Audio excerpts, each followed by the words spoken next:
Welcome to the teaching ministry of B.D. Harmon. Remember, the truth shall set you free. Today we need to talk about a secret, a hidden mystery that impacts all our lives. You might think it's beyond belief, yes. I have undoubted proof that it survives. I'm talking witchcraft, sorcery, Satan's darkest plan.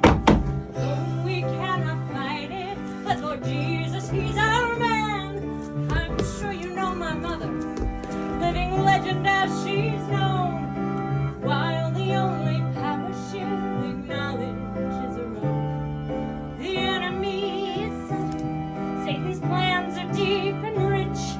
I'm here to say my mother, Bette Davis, is a witch. Bette Davis, tell me which. Bette Davis, such a bitch. Bette Davis has no heart. Which? Bette Davis, I'm no snitch. Bette Davis makes me twitch. Bette Davis, where to start? The lust of the eyes, the pride of life. The woman has no shame. Oh, the lust of the flesh, enticement. No, that's how she made her name. But which Bette Davis do you know? Bette Davis won't let go. Bette Davis mean and cruel. Which Bette Davis don't believe? Bette Davis make her leave. Bette Davis, Satan's true. I watched her perform Satan's sacred rituals. I saw her break all heaven's natural laws. I saw her transform into a demonic vision with satanic face and razor-pointed claws, cackling and rattling and scratching at the door. And after what I saw, I don't visit anymore because which Bette Davis, tell me which Bette Davis, such a bitch. Bette Davis has no heart. Which Bette Davis, I'm no snitch. Bette Davis makes me twitch. Bette Davis, where to start? Which Bette Davis do you know? Bette Davis won't let go. Bette Davis mean and cruel. Which Bette Davis don't believe? Bette Davis make her leave. Bette Davis, Satan's fool. Remember, manipulation is the tool of the devil. If you have been inspired by this broadcast, write to us, or you can make a donation using the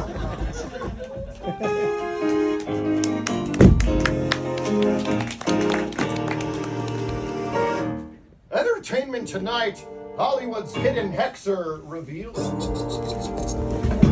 The family will not acknowledge such slander. I'm burning all my VHS tapes.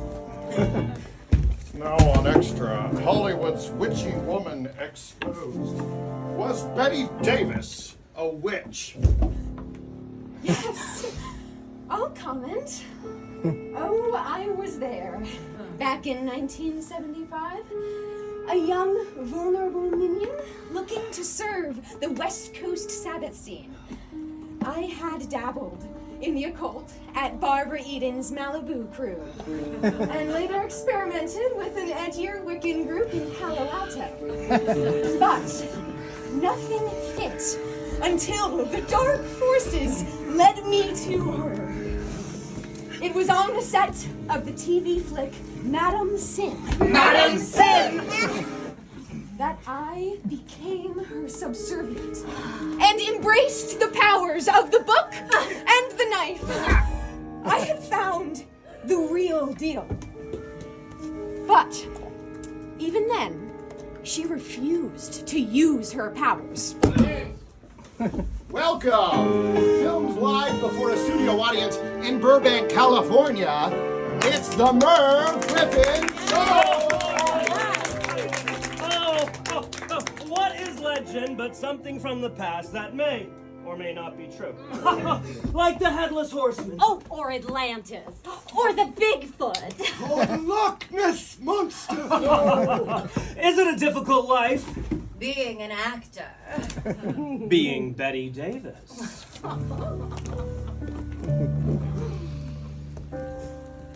The legend Betty Davis, what a trail she has blazed.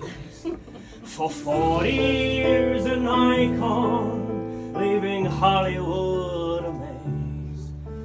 A nominee 11 times, she won Best Actress twice. She relished confrontation, and she loved to give advice. And though the years are cruel, she's an actress to her core. She'll never say her race is run. She's always wanting more. A better lily pad, a better lily pad, a better type of character. That last one wasn't bad. A better lily pad, a place to sit and rest. Whatever job you're doing, well, the next one is the best. We need a better lily pad. Her start was unbecoming, her screen test just absurd. Embarrassed and insulted, yet she didn't say a word. A year at Universal, until they let her go. And then to Warner Brothers, where her talents start to show. A better lily pad, a better lily pad, a better type of character. That last one wasn't bad. A better lily pad, a place to sit and rest. Whatever job you're doing, well, the next one is the best. We need a better lily pad. We need a better lily pad.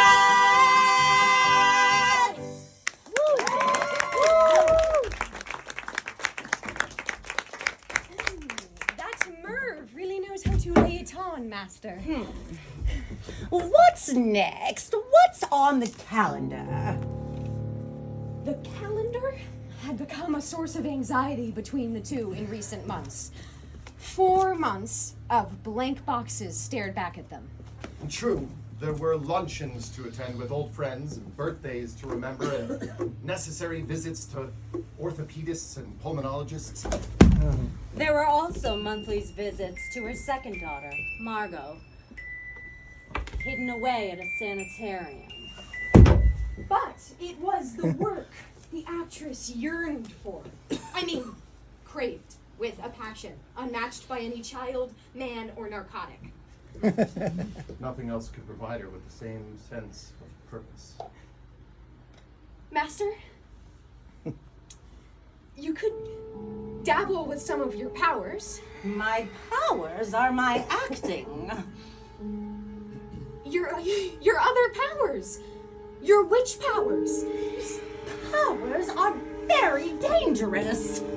Why be like every other actor? I said no. The past few years had been dreary for her. A ghastly, made-for-television movie called Scream Pretty Peggy with that talentless Ted Bessel. Pretty Peggy. Stop. 5 failed television pilots that led to naught, and a peculiar film titled Bunny O'Hare, in which she found herself portraying a bank robber riding on the back of a motorcycle with Ernest Borgnine. Well, there was a lawsuit or two involved in that stinker. It had been ages since the heyday of stage 1 at Warner's Burbank. Why bother having powers if you're not going to use them? Magic is temporary. It doesn't last.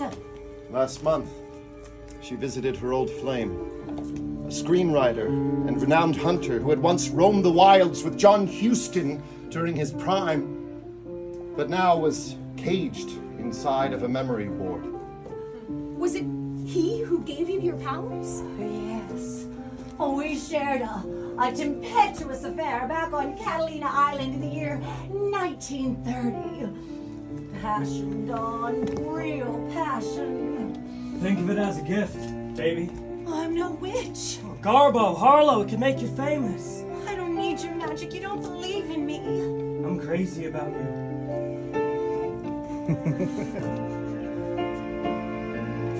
He introduced me to the shadows, to the dark underbelly of our world, and now he is something not quite human, left behind in a fucking non-smoking room.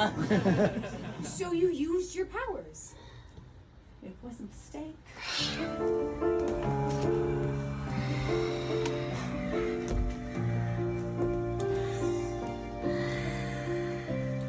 There are flames time cannot claim. They burn in your memory again and again, even when everything else that you know has faded away. These are the moments that make you strong, tell you who you are and where you belong. Dreams of the past that gleam so bright.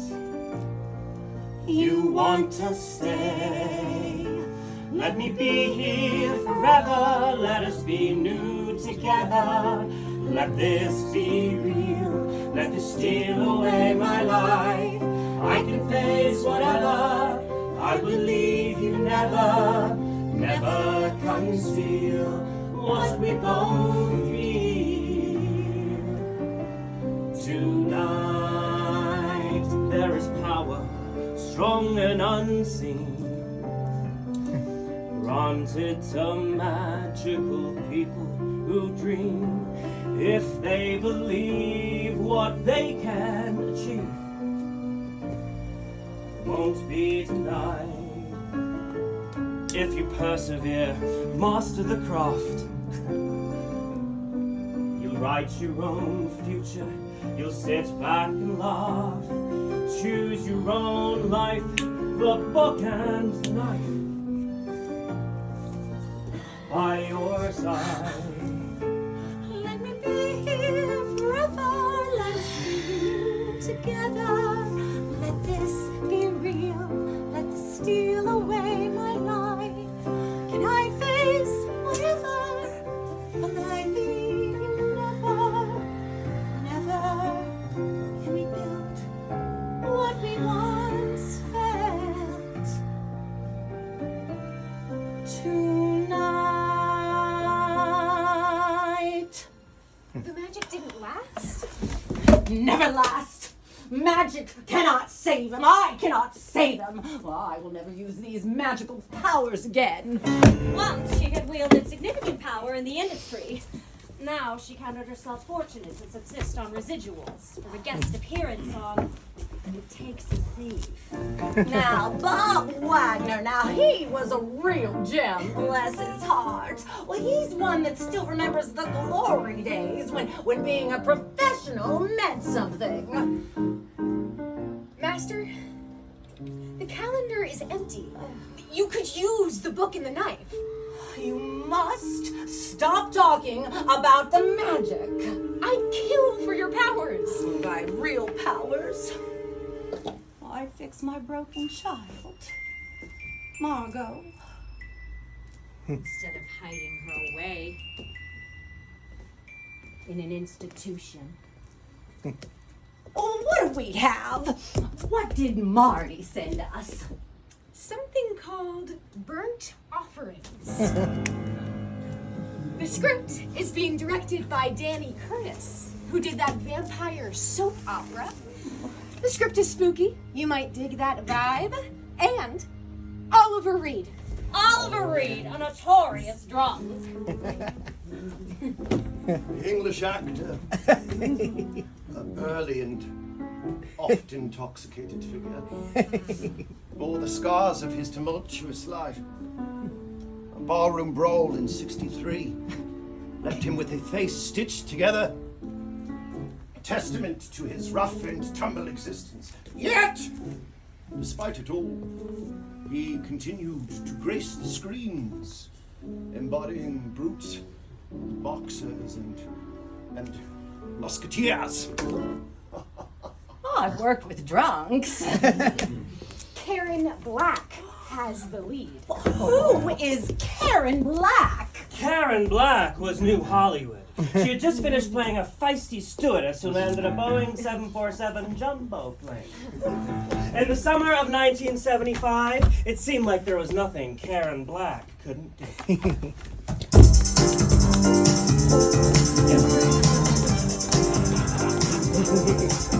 In the good old days, it was understood. If it wasn't by the studio, it wasn't any good. Everything's controlled, all precisely planned. The studio bosses have the upper hand. It's the 70s now, baby, can't you see? The word that we are worship authenticity. The fragile status quo cannot be maintained. Now the stewardess is flying the plane. Flying the plane, flying the plane, flying the plane, flying the plane. She was a hippie chick, an easy ride. Her eyeballs shifting side to side. With a quirky face, her pouting smile became the face of Hollywood for a while. She quit acting class, cause it was no use. Made her name playing girls who played it fast and loose. Karen Black just drove everyone insane. Now the stewardess is flying the plane.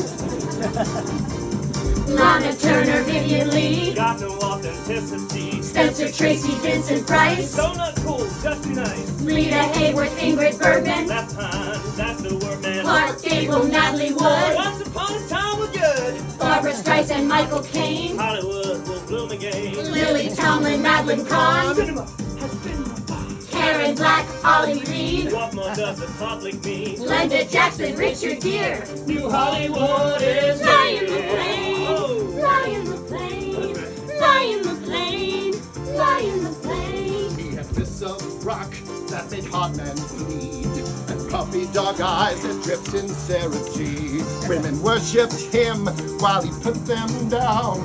One half a brute, one half a clown. Ollie Reed was real, good man, can't you see? Can't deny his authenticity. So at last his name is in the frame. Now the stewardess is flying the plane. Fly in the plane, fly in the plane, fly in the plane, fly in the plane. So Dirty Harry gives a long goodbye. There's American graffiti where the hills have eyes. Who's that knocking at my door? Alice doesn't live here anymore. Now the Freebie and the Fiend are in Chinatown. The thunderbomb and Lightfoot left the Charlotte down. The last detail we must explain is the stewardess is flying the plane.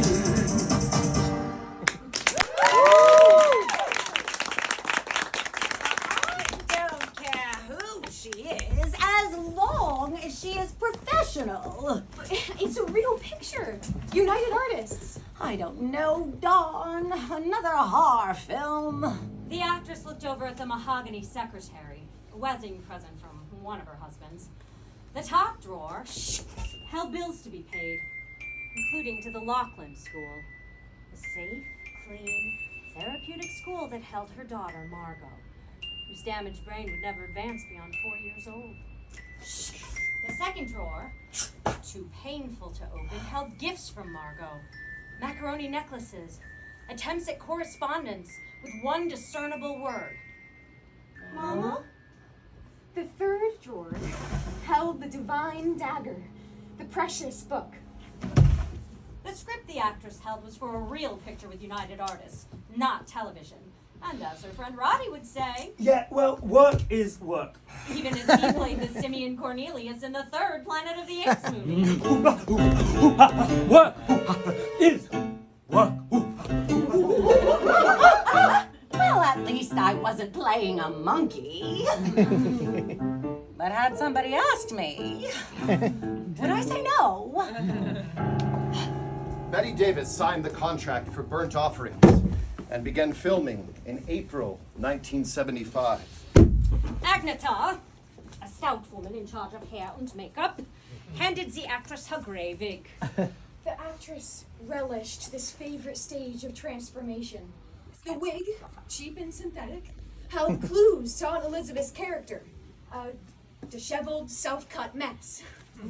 It reminded the actress of her daughter Margot's early encounters with scissors when she hacked away at her lovely dark tresses one unsupervised morning. Well, I coined it channeling back then. I became Aunt Elizabeth. There I was in this haunted house with my boozy nephew and his clan. But there were no funds for a fancy wig. So I embrace the practical, the shabby gray mess on my head. Well, it fits with the character's hard times, you see. And covers my own thinning locks, which is a real heartbreak for gals my age. Can't help but think of my dear mother. Funny thing, Aunt Elizabeth and me, turning our back on vanity's siren's call. Do you have anything less vibrant? My dear, do you wish to appear deceased? Yes.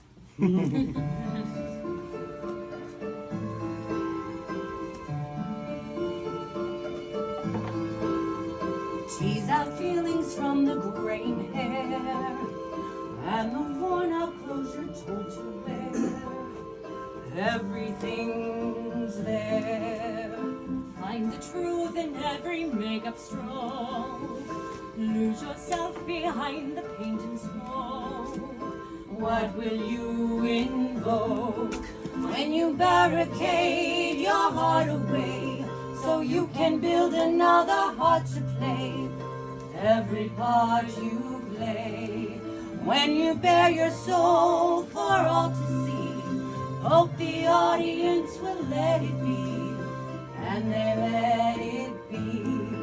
Then the transformation's worth the price, worth the sadness and the sacrifice. Yes, the transformation gives you all you need.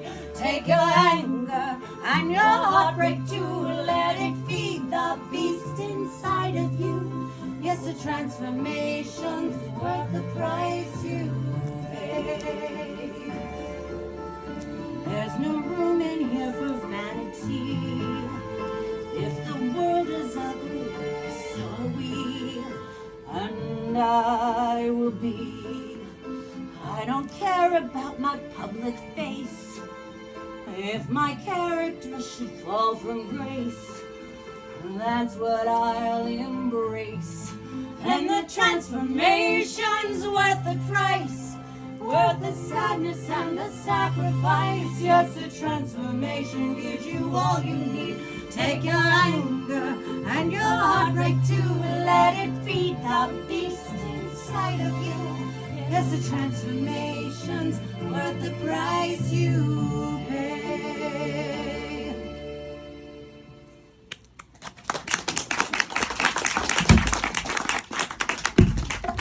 Actors on set. In walked the star of the film. Karen Black enters. Action! David, stop trooping around. Now go out and play in the forest. Mrs. Allardyce is waiting for me in the attic. Oh, no. Mrs. Allardyce is waiting for me in the attic.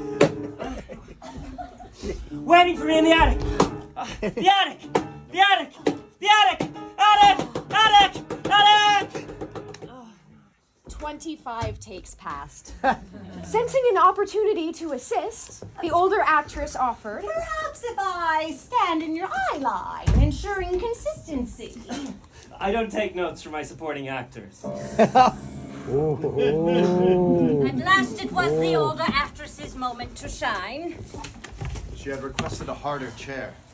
to symbolize Aunt Elizabeth's discomfort within the home. With eyes closed, she patiently awaited the command to begin the scene, cherishing every fleeting moment of the acting experience. Action! This house is just old. It's ancient, carrying dark secrets from days gone by. And with that age come stories, dark tales, and rituals, and things better left unsaid. Cut! The whistle blew for lunch. It all went by too fast. The older actress was given no time for a second take. But it didn't matter. She was a diamond.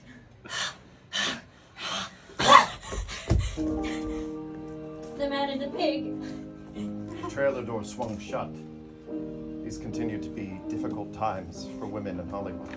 The sets are run by men, the film's bankrolled by men, but the silence condoned by the women. Mr. Reed made the first move. Okay. I focus on his bloated and puffy face. Mr. Curtis wanted me to ice the face down before the shoot. Ow, okay. But he refused. He do what he want. He then grabbed my stomach. Don't, I said, which should have been enough. But then he grabbed my breast and he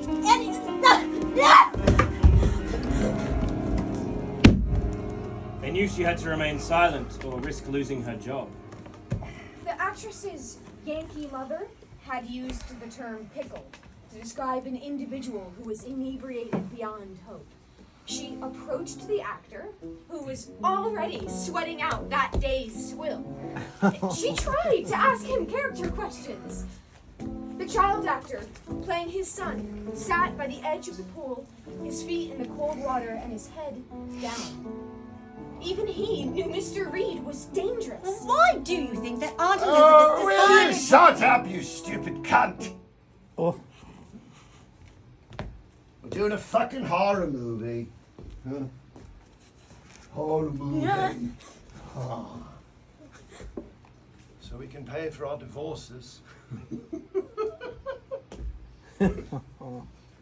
Pay for our boats. And our stables. And all the nice things. No need to make it complicated. I know horror films. I played a werewolf in 1961.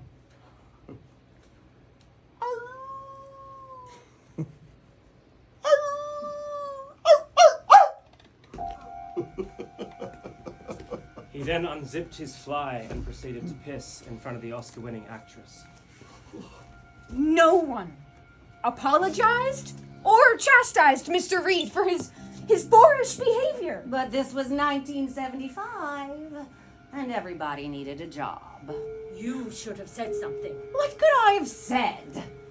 You're Bette Davis, the great movie star. You let him foul our canvas. He insults us all. He piss on your leg. You let him touch me. And you say nothing. Why have no power? You have the power to change the lives. But you say you have no power. You are worse than he is. They would all return the next day to continue the farce. Storms, filled with dark, angry ocean water, brewed over the skies that night. Dawn and the actress sat at the lanai of the motel, drinking dirty martinis. It wasn't fair. It wasn't right. It wasn't professional. Well, even Ted Bessel would have been more tolerable. Scream, pretty Petty, scream. The actress, she'd given her life to this craft of filmmaking, and he had disrespected everyone. Did you bring the knife? Knife. It's time. Gone. eagerly ran to his overnight bag to fetch the sacred silver knife and the book of incantations, ecstatic to see his master finally returning to use her powers once again. The actress began to read the ancient mantras aloud with crisp conviction, so that even the oldest demon shadows could hear her cries.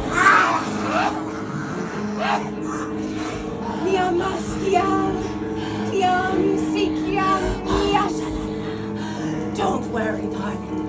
This will only hurt for a second. Mother! I can only stay for a little bit, but I wanted to talk to you about Jesus Christ! Darling! What the? Satan! This isn't what it looks like, darling! Dawn and the actress understood the ceremony and what still remained to be done. The sacred silver knife gently plunged into his left torso, leaving a small slit. The actress suckled the blood from him like a starving child. Now the darkest of the demon shadows would arrive, and within the hour, she had transfigured herself into a small red cockroach with razor-sharp teeth. Transformation!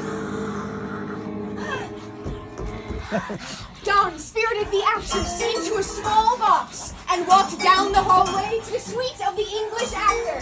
The actor, still cradling a half-empty bottle of whiskey in his arms, exuded an air of defeated melancholy. His half-masked blue eyes filled with tears, his thoughts far removed from his children and wives. Once hailed as the British Marlon Brando destined for greatness, he was now mired in the depths of mediocrity. The actress leaped onto the back of Oliver's chair, nimbly landing atop his head. From there, she embarked on a perilous journey, venturing into the cavernous expanse of his ear. What a dump! With determined steps, she traversed the terrain of Oliver Reed's throat, every movement invoking an involuntary shudder within the troubled actor.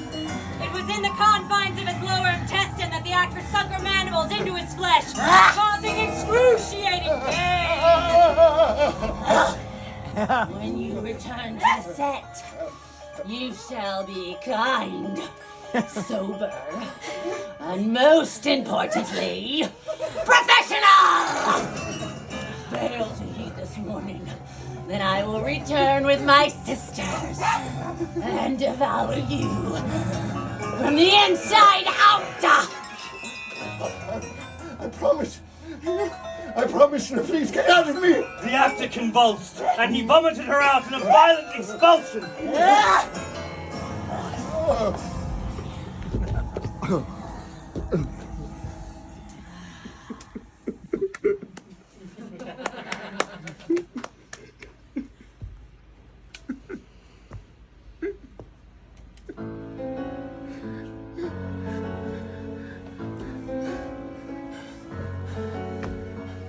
Can't you tell I'm acting royalty? An apple falling from the beer-bone tree. What you get from me is what you see. Exuding grace. Get out of my face. Taking method acting seriously. Play the drunkard like he's part of me. I'm what every actor wants to be. Might have been harder, but Grandad found it rather. Fuddled, muddled, woozy, inebriated, boozy, passionate booze hound. Let's have one more round. They are quick with the label, drink it under the table. I wonder if they know it's all for show.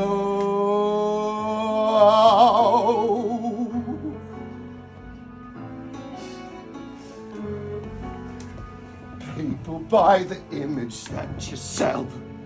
Every trashy tale the tabloids tell. Maybe in the end it's just as well.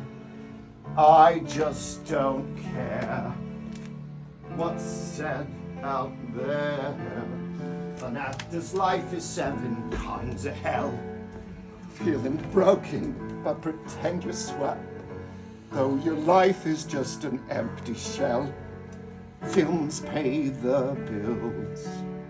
I'll drink till it kills me now.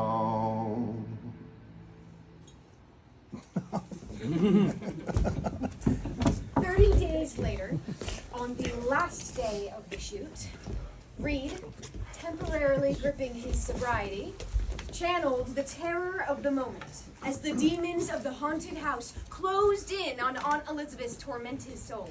The actress, again wearing her gray wig, screamed and moaned, invoking the raw essence of impending doom. Action! And then the door swung open, revealing the chauffeur. His tight-fied smile and tall bone figure, the spectral representation of death himself. And cut! It was a glorious day of filming. A day to revel in the grandeur of being a true movie star. How do you feel? Powerful. All right. We're all very excited to be finishing our last day of filming with you. Under budget and on time. So, isn't that great? Let's keep it going, shall we? I believe it is Miss Black. Karen Black. Has anyone seen Karen Black? Oh, they found Karen Black in her yurt. She was mumbling something about a vision of the stars she'd had while meditating. She's in no condition to continue filming. She's costing the studio thousands of dollars. I'll go talk to her. Thunder could be heard in the distance. Do you know what they call you when you were late? The star. Only for so long. Do you think I have a decade left in me? Maybe that's all an actress really gets. A decade. All you desire is a decade. What about you? She would have said forever, but she stopped herself. Because nothing lasts forever. We come together, leave our families, make these characters, tell a story, and then it's gone. It's temporary. It's beautiful and ephemeral, like childhood.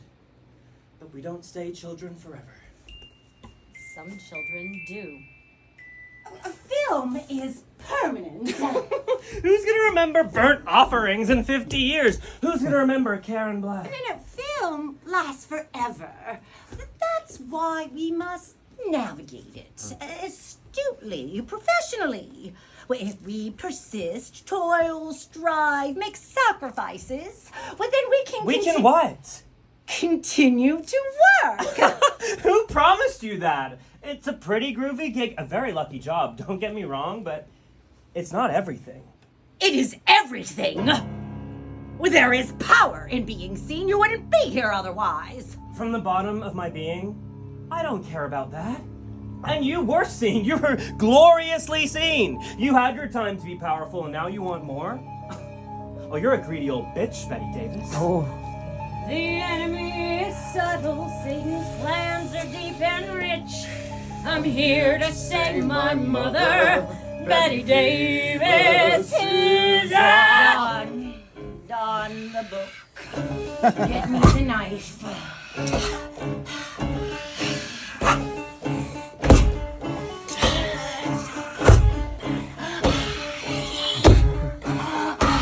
I'm pregnant, lady. You can take it up with my agent. If I want an extra 30 minutes to rest, I'm gonna take it. That's what it means to be a good mother. hidden away. Margot was hidden away so you could be seen. You know what it means to be a good mother, right? You know, if I even have a gravestone, it's not gonna say actress. Mine'll say she did it the hard way. She had already purchased the mausoleum. Esther, do something! No. Let us return to the set. Miss Black has her final scene. The filming of Burnt Offerings would end in October 1975, on time and under budget. None of the individuals involved would ever see each other again. If you're not going to use your powers, why don't you just retire? Artists don't retire, Dawn. This is not a job. What's going to happen to you? Magic is nothing, Dawn. Just a simple taste of vengeance. Spits and sparks. It is all for nothing. Oh, perhaps Miss Black was right. All this fighting, all this kicking to make a haunted house picture, and all I do is fight and kick like a lanky old fool. So much sacrifice. Not just my own. I could have been a better mother.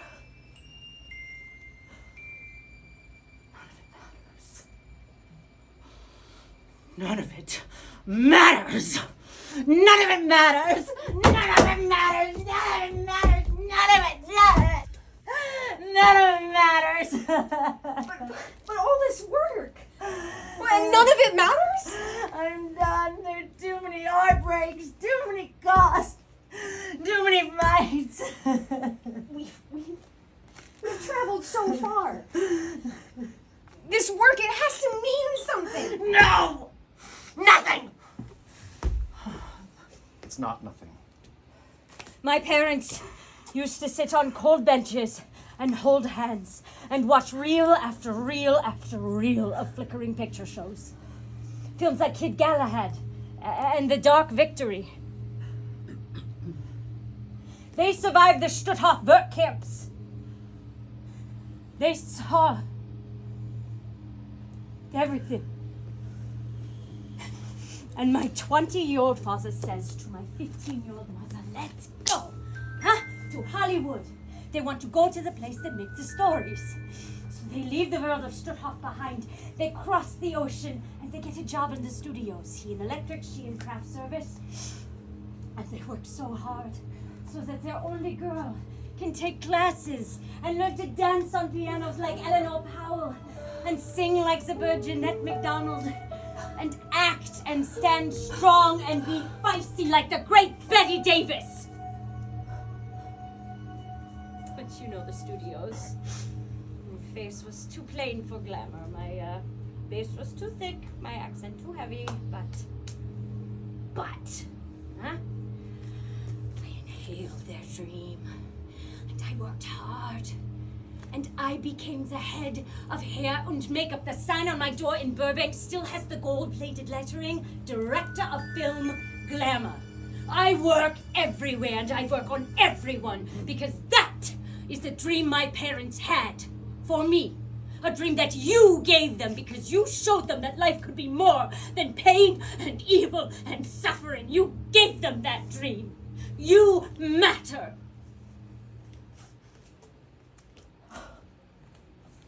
You do matter, Miss Davis. You've affected lives. I don't exist without you. Can't you see yourself in me?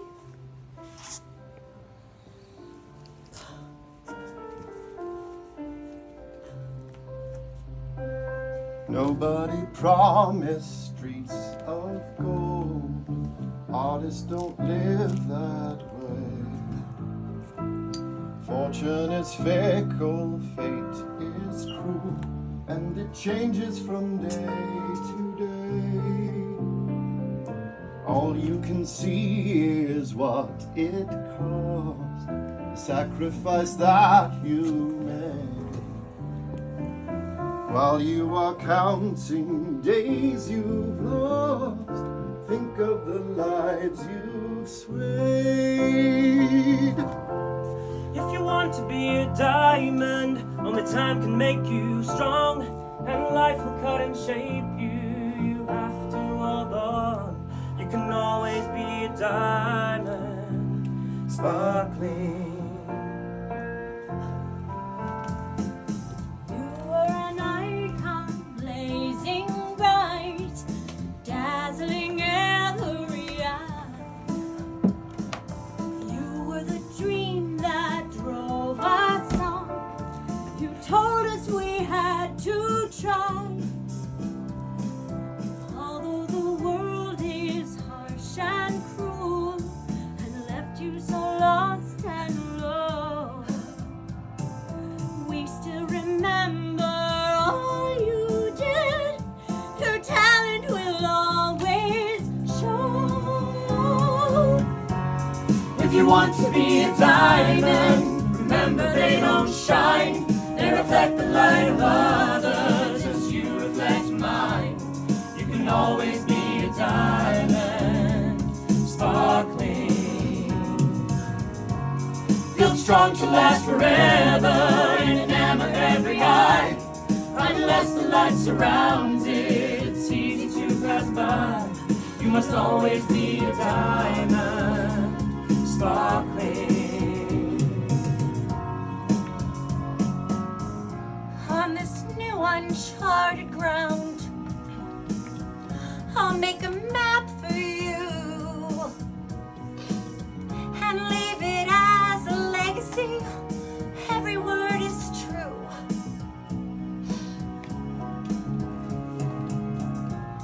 So stand upon my shoulder, reach toward your goal, pass it on to others, let the camera roll. Let the camera roll. If you want to be a diamond, remember they don't shine. They reflect the light of others as you reflect mine. You will always be a diamond, sparkling. Built strong to last forever and enamor every eye. Unless the light surrounds it, it's easy to pass by. You will always be a diamond, sparkling. You will always be a diamond.